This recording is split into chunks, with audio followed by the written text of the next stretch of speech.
Welcome back to the Laurence McKenna channel. Today we're going to be discussing Mikel Arteta and his brand new contract, which takes him through with Arsenal until 24-25 season, which, well, let's face it, is a pretty interesting time in football at that point. And even now, there's an interesting time in football at Arsenal. But for a little while, there was somewhat of a stagnance, shall we say, or at least a feeling of stagnance, because trajectory at Arsenal is something that's become incredibly important, or at least perceived to be incredibly important. For a while, they were considered to be doing this under Arsene Wenger, existing, not improving, and not necessarily getting worse, but that felt at times to the Arsenal fan base like a bit of a flatline. And there was an element of the fan base that weren't happy with where Arsenal was sitting, especially considering the progress that other fans were seeing. Despite the fact they had a new stadium, despite the fact that they were told about that investment in that new stadium and what the sacrifices on the pitch at times would have to be because of that, there was still a feeling of slight impatience amongst that fan base, especially considering that there was probably money to be made by taking that position. Not everyone, by the way, who was arguing against those things necessarily had a bad point, but it was a weird time at Arsenal, which needed to be moved on from, and maybe ended Arsene Wenger's reign in a slightly toxic way that no one really wanted, and maybe also derailed or at least upset some of what was going on at the club when a new manager was taking over. There was discomfort in general there at the time, and I don't mean in a good way. Then Unai Emery comes in, we know exactly what happened there, but we also know where he went afterwards, so we know that there is a level of manager there. Perhaps we're also seeing at this point that Unai Emery, maybe because of lack of resource, but also maybe because of the style of manager that he is, maybe wouldn't have been suitable for Arsenal in the long term. But I still feel he would have done a better job had there been content, or not content. Well, there was obviously being content made at Arsenal at the time. We all saw the content. But if people had been more content, then maybe it would have been a little different. But then you wouldn't have been led here. And I relate to that feeling so much as a fan myself. There are plenty of times at that moment where you don't quite know what's happening, but there is someone with a vision. There is someone there who, frankly, you can believe in, who, frankly, has got a different idea, or at least an idea which is different to yours, which takes the club from this trajectory and possibly even a very slight decline because of the fact that everyone else is improving and your relative almost index to other clubs. He came in and started to shift that the other way. So there was and that is why trajectory is so important at Arsenal, because the perception of that trajectory and the perception that there is stability in that trajectory will be the thing that achieves exactly what Mikel Arteta drew out today, or at least whatever day you're watching this, on the day when he re-signed his contract. He spoke about stability. He spoke a lot about the same themes that we heard Jurgen Klopp talking about when he re-signed his contract: signing players, putting the club in the right direction, bringing in the right kinds of people, the right kinds of personalities. And he was still very sure and has been constant in the idea that there are very specific kinds of people who are welcome at Arsenal, very specific kinds of people who can bring the club forward. He's making that point in quite a pointed way, because in the past, even more recently, there have been Arsenal fans who have liked Aubameyang a lot. And you know what? There are a lot of likeable things about him. They've liked a lot of other characters at the club, but they haven't always fitted into the Arsenal manager's plans. And that has sometimes caused an element of discontent at Arsenal, or an element of unsure, or an element of, something isn't quite right here, but we know these pieces work somehow. But that's not the system. Mikel Arteta has come in, he's changed a lot, he's done a lot of the training ground, like I've already spoken about on this video. I think I'll put it on the I button somewhere. But that's important. It's important to Arsenal at this point that the trajectory is this rather than this or this. Now there's a bigger challenge. The bigger challenge, which maybe that's the reason he signed at this time because of, is that they want top four Champions League football. And he was even very overt about that, saying, we want Champions League football. The biggest challenge now, of course, is Arsenal's North London derby. And if they can get through that, if they can cross that bridge when they arrive at it, then that does implement an element of supremacy in North London, and possibly even London in the long term, considering Chelsea's takeover right now. It's a perfect time for them to capitalise, it's a perfect time for them to build, and it's a perfect time for them to be involved with Klopp, Pep, and possibly Tuchel. And possibly, you know what? Maybe Eric Ten Hag. And maybe Conte, and maybe Eddie Howe. The point is, being part of that generation, being part of the face of all of this, gives people something to buy into. Before, it felt like Arsenal was scrambling around, they were scrapping, they were having to fight other teams in the position of the Europa League, the Europa Conference League. Now, no disrespect to those competitions, but if your goal is the Champions League, and your goal is to continue to move forward, then at some point your goal will be the Champions League. And I spoke about this somewhat in the progress at West Ham. Now, I'm not comparing the two clubs in any way, I think they're in very different places, but the point still stands. In order to feel like you're moving forward at a club, even if this isn't always true, during your tenure, the graph has to go up. I'll go this way for whoever's benefit. The graph has to go up, either way you're going up, and it has to continue to go up, even if it begins to level off a little. It can't be seen to be doing that. Other managers have had that.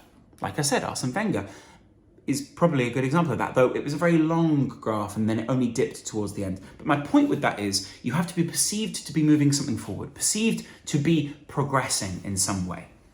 And in order to do that, you have to be willing to make sacrifices or sometimes concessions. And those concessions have to be part of a good PR plan.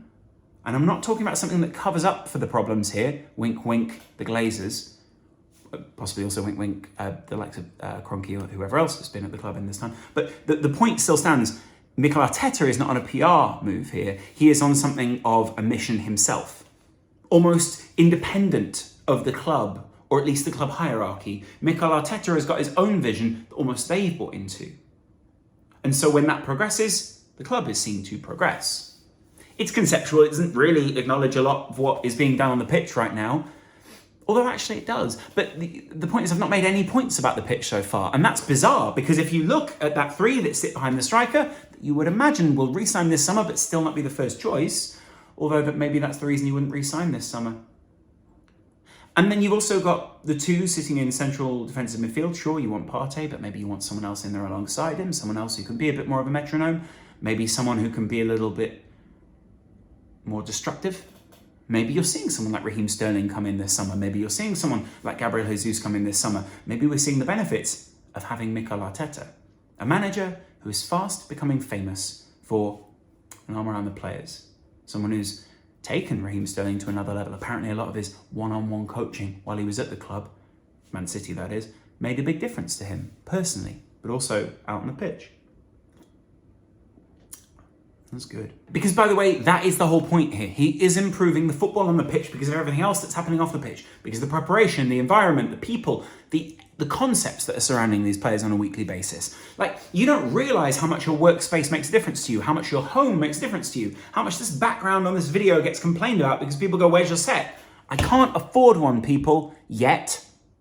Anyway, the point is the environment and everything that surrounds you makes a big difference as to what happens on the pitch, in the performance. And that is changing out there on the pitch. They are doing things with certain players that a lot of people didn't think would happen. Not at least me, I'll be honest. There were points where I thought, Ben White, is that all that much of a signing? Probably shows how much I know about it. Ramsdale, is that all that much of a signing? Some of these, when the perception of the downward trajectory of the club looked different. When the trajectory is going up, it also looks different. The football is better. He is playing his own Arteta ball. He's doing things which make a big difference at the club. And there will be people who try and tell you that Arsenal's trajectory is not good. There will be certain things that are down to their perception. There will also be certain things that are down to your perception and the club's perception. There will be disjunction as to where people think Arsenal are because they sit just around that 4th, 5th spot. There may be a time, by the way, when they get pushed back out. Or maybe a time when they get into the Champions League and it doesn't quite work yet. It's the whole point of why you build the support in this time so that later you've got that banked. You've got to bank it now. You've got to keep reinforcing now while times are good. Maybe that's just my perception. But I think Mikel Arteta and him signing a new contract is part of that. It is building towards a big summer and trying to push in to the Champions League. And telling the players now, I'm committed, what are you doing, is huge. Now, the thing with that is, perception is everything in this. Because if you perceive that your club is moving forward, fantastic, you can support that. And he spoke a little bit about the Emirates and moving that forward as well, moving the support forward. Arsenal fans have always, in the same way as any other fans, have always needed something to support. And I feel that the Emirates / Highbury back in the day always needed something that they could get behind. Now, you need something to support. You need a concept that you can support. You can't expect a stadium to always be to supporting something if they're not 100% happy. But maybe these people need to relearn what it means to support this side. Maybe they need to redefine in their own terms what Arsenal mean in the modern age for them. And Mikel Arteta is doing that thing where he can project so that the fans can reflect. That's great. That's exactly what you want as a fan. What is it that you want, Mikel? What is it that the person who's trying to put all this together needs? Because then the players also understand that. You, in your support, understand their style of football. And frankly, it doesn't really matter what they say on Match of the Day or any of those highlight packages. You've got something that you can get behind. And I'll use the analogy of me as a Liverpool fan, and I know some of you are probably sick of that. But what I mean by that is, sometimes people go, oh, this Klopp football, this Klopp football. What are they doing there? What are they doing there? And they're not questioning it because they want to question it or know. They want to throw daggers, as Brian would say. They want to pick holes in some of these things. And they go, why would you do that? Why wouldn't you do this? Because they're used to watching a different style of football. But very quickly, we're seeing that Arsenal fans are becoming appreciative of things that Mikel Arteta wants to happen out on the pitch. And here's the thing. Mikel Arteta is trying to achieve something that maybe even felt slightly beyond Arsene Wenger. He is the spine of that club right now. He is the guy that everyone is looking to for the precedent of what is happening in that team. And I'm told by journalists, I'm told by people from within the club that that is important right now. And the longer that he is there imposing those things or impressing them upon the players, the longer that they feel intrinsic to the club and not necessarily Mikel Arteta. And even after he leaves, because he will leave, and I don't mean soon, but even after he leaves, he will have left behind something which he has built and another manager can come and build on. You don't want to destroy those things. You want to continue the ball rolling. You want to continue the graph doing that. But maybe when the graph does the leveling, you bring in someone else, you bump again. And the hope is you always continue back up, or when you do take a dip, you can actually do what Arsenal did and recorrect that dip not long after that. Because that's kind of my point here is there is going to be a point when he leaves, because he will be one of those candidates for someone like Man City. He will be one of those candidates for other jobs that he sees out there in the world, or that see him out there in the world. And if he feels at some point, maybe he's taking the club as far as he can, not that I think that time is coming any point soon in the near future, then what? Maybe he will move on. Maybe he will say, all I have done here is true. All I've done, I can do. I've done all I can do. Yes, well done. Thank you, Laurence. The point being that all of these managers have life cycles. And to elongate those life cycles, signing contracts at the right time, signing players at the right time, and getting into the right competitions at the right time helps those things. There are going to be people who are looking for holes, and I think there are probably holes still, in the same way as there are holes at Liverpool, but you just don't perceive them. There are holes at Man City. We saw that just last week. And now there are big questions, silly questions, some of them. The point is, you get through those periods if people understand what the overall goal is. And people understand at City what the overall goal is. They understand at Liverpool what the overall goal is. They understand more and more at Arsenal what the overall goal is. And why has that been? Mikel Arteta. So, continue that. The signings this summer will reflect more what this intention of signing a new contract is. I think you're going to get some big names. We're looking at Jesus, a Sterling, or whoever else it could be. But let me know in the comments below, who do you want to see signed? Do you think that you trust Mikel Arteta and Edu's idea of signing players? Let me know. I'll chat to you guys in a little while. Until then, enjoy your new contract. See you later. Bye.